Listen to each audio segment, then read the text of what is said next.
이스라엘과 이방인들에게서 내가 너를 구원하여 그들에게 보내어 그 눈을 뜨게 하여 어둠에서 빛으로 사탄의 권세에서 하나님께로 돌아오게 하고 죄의 사함과 나를 믿어 거룩하게 된 무리 가운데서 기업을 얻게 하리라 하더이다. 아그리빠 왕이여, 그러므로 하늘에서 보이신 것을 내가 거스르지 아니하고 먼저 다메섹과 예루살렘에 있는 사람과 유대 온 땅과 이방인에게까지 회개하고 하나님께로 돌아와서 회개에 합당한 일을 하라 전하므로 유대인들이 성전에서 나를 잡아 죽이고자 하였으나 하나님의 도우심을 받아 내가 오늘까지 서서 높고 낮은 사람 앞에서 증언한 것은 선지자들과 모세가 반드시 되리라고 말한 것밖에 없으니 곧 그리스도가 고난을 받으실 것과 죽은 자 가운데서 먼저 다시 살아나사 이스라엘과 이방인들에게 빛을 전하시리라 함이니이다. 바울이 이같이 변명하며 베스도가 크게 소리내어 바울아, 내가 미쳤도다. 네 많은 학문이 너를 미치게 한다. 베스도가 가여, 내가 미친 것이 아니요 참되고 온전한 말을 하나이다.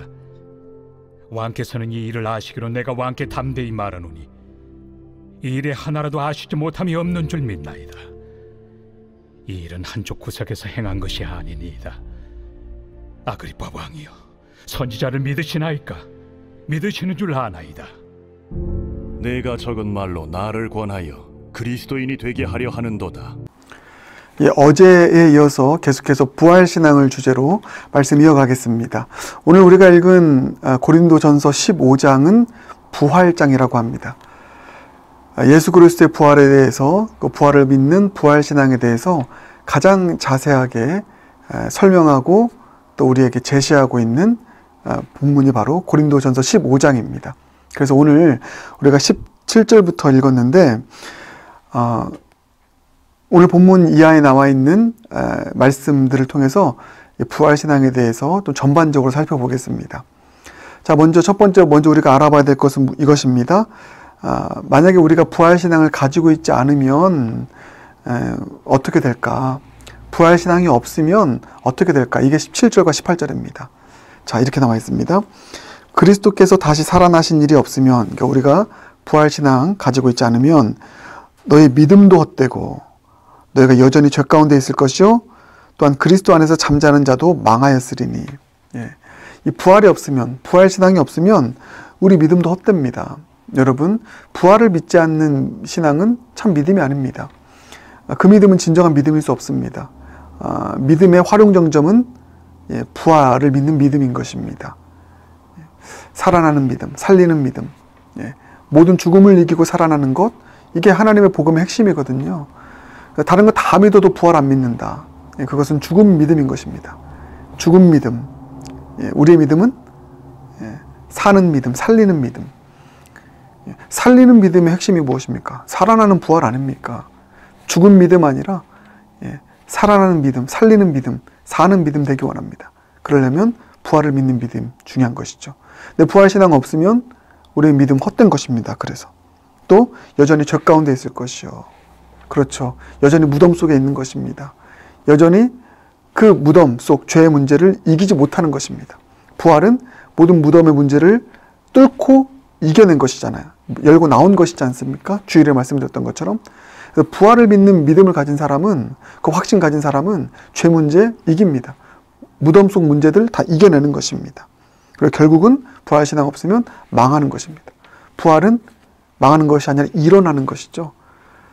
근데 부활을 믿지 않으면 일어나지 못해요. 부활은 일어나는 것인데 일어나지 못하고 넘어집니다. 넘어진 채로 주저앉습니다.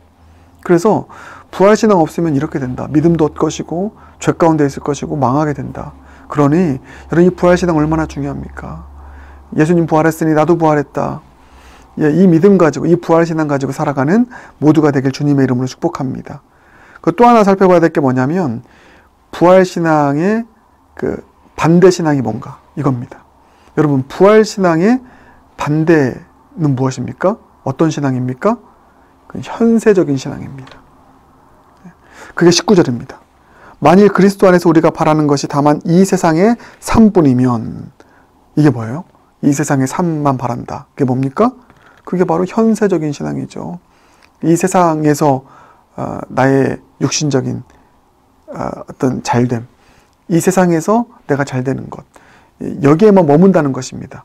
그리스도의 부활을 믿고 그 부활 신앙으로 살아가지 않으면, 부활 신앙은 이 세상을 뛰어넘는 것이죠. 이 세상의 모든 한계를 뛰어넘고 일어서는 것입니다. 부활하는 것입니다. 그래서 부활 신앙의 반대는 현세적인 신앙이다. 부활 신앙 가지고 살아가는 모두가 되길 바랍니다. 현세적인 신앙의 한계를 뛰어넘기 위해서는 부활 신앙 갖는 것입니다. 그래서 지금 이 삶이 힘들어도, 비록 이 땅에서의 삶에 내 삶의 어려움이 해결되지 않는다 할지라도 결국은 부활할 것이니, 결국은 승리할 것이니. 그러니까 현세적인 어떤 삶에 잘 되고 못 되고에 좌지우지되거나 일희일비하지 않는 것입니다. 부활신앙은요. 그래서 부활신앙의 반대는 뭐라고요? 현세적인 신앙이다. 현세적인 신앙, 물질적인 신앙, 육신적인 신앙을 뛰어넘는 길은 부활신앙. 이 부활신앙 가질 수 있는 저 여러분 모두가 되길 바라겠습니다. 그리고 또 하나 살펴봐야 될 것. 고린도전서 15장은 부활에 관한 진리 종합 선물 세트니까 계속 보겠습니다. 예수 부활 후에 일어날 일이 무엇인가? 그게 이제 22절부터 나와 있는데, 예수 부활 후에 일어날 일 뭡니까? 22절. 아담 안에서 모든 사람이 죽은 것 같이 그리스도 안에서 모든 사람이 삶을 얻으리라. 모든 사람이 삶을 얻는다는 것입니다. 근데 여기서 모든 사람은 누구냐? 23절 마지막 보면 그리스도에게 속한 자래요. 그리스도에게 속한 자. 그러니까 예수님의 십자가와 부활을 믿는 자, 그 모든 자가 다 삶을 얻을 것이라는 것입니다. 어떤 삶입니까? 어떤 삶이죠? 육신적인 삶이 아닙니다. 현세적인 삶이 아닙니다. 바로 부활 생명인 것입니다. 그래서 23절 보면 각각 자기 차례대로 되리니, 삶을 얻는 것이 자기 차례대로 되리니 먼저는 첫 열매인 그리스도요 라고 나와 있습니다. 그러니까 예수님이 첫 열매라는 것입니다. 우리는 그러면 그 다음 열매들이라는 것이죠. 그 첫 열매가 뭡니까? 그리스도, 부활의 주님, 예수님이 부활하신 열매. 그러니까 여기서 나오는 삶은 부활 생명인 것입니다. 그 부활 생명을 이제 부활 후에 계속 모든 사람이, 그리스도 안에 있는 모든 사람, 그 충만한 자들이 그 부활 생명을 누리게 된다는 것입니다. 그러므로 지금은 생명의 시대입니다. 부활 생명이 계속해서 잉태되어지고 또 낳게 되어지는 그런 풍성한 생명의 시대인 줄 믿습니다. 그러므로 이 진리 믿는다면 우리는 가서 전해야 되는 것입니다. 분명 모든 그리스도 안에 있는 모든 자가 이 열매를 먹고 새로운 생명으로 부활할 것이기에, 그래서 이 진리 가지고 계속 복음 전하는 것입니다. 확신 가지고 전하는 것입니다. 많은 열매를 거두어 드릴 수 있는, 부활신앙 가지고 있는 자는 열매를 거둘 수밖에 없습니다. 나가서 전도할 수밖에 없습니다. 복음을 낳는 전도 사명 감당할 수밖에 없는 것이죠. 그런 저와 여러분 모두가 되길 주님의 이름으로 축복합니다. 그래서 무엇보다 내가 예수 부활 후에 그리스도 안에 있으니까 부활 생명으로 산다. 부활 생명, 부활 능력으로 산다. 이 자신감 갖길 바라고, 그렇게 부활 생명으로 많은 사람들이 열매 맺는 일이 일어나면 그 다음에 어떤 일이 일어납니까? 그 다음에 이제 심판이 일어나는 것이죠. 종말이 찾아오고 심판이 있다. 24절. 그 후에는, 여기서 그 후는 뭡니까? 모든 사람의 삶을 얻으면, 마지막이니 종말이죠. 그럼 어떤 일이 일어납니까? 25절. 그가 모든 원수를 그 발 아래에 둘 때까지 반드시 왕노릇 하리니 맨 나중에 멸망받을 원수는 사망이니라. 그리스도 안에 있는 자들은 부활 생명의 열매를 맺고, 원수된 자들은 사망으로 나아가고, 최후 심판에서. 여기서 원수된 자들은 누굽니까? 그리스도 안에 있는 자들이 아니라 그리스도 밖에 있는 자들, 예수의 십자가와 부활을 믿지 않는 자들, 그 밖에 있는 자들은 결국 심판을 받게 된다. 여러분, 생명과 열매와 또 심판, 멸망의 갈림길, 그것을 가르는 기준은 바로 예수 부활을 믿느냐 아니냐, 부활 신앙에 있다는 사실을 여러분 잊지 않길 바라겠습니다. 그래서 언제나 여러분 생사의 갈림길에서, 사느냐 죽느냐의 갈림길에서 언제나 예수 부활, 예수 부활, 내 부활, 예수 생명, 내 생명, 이 부활을 향한 신앙을 믿음으로 붙잡고 생명의 길로 나아갈 수 있는 모두가 되길 주님의 이름으로 축복합니다. 우리 함께 기도하겠습니다. 사랑해 주님 감사합니다. 부활장 고린도전서 15장을 통해서 오늘 우리에게 주신 부활에 관한 놀라운 진리들 또 듣게 하시고 마음에 품게 하심 감사합니다.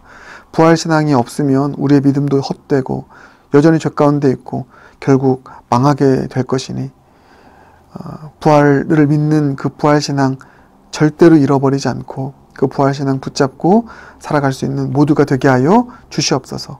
부활신앙의 반대 신앙은 현세적인 신앙, 육신적인 신앙, 물질적인 신앙인 것을 또 깨닫게 하신 감사합니다. 현세적인 신앙이 아니라 부활신앙 가지고 그 현세의 한계를 뛰어넘는 능력의 삶, 소망의 삶을 살아가는 모두가 되게 하여 주시옵소서.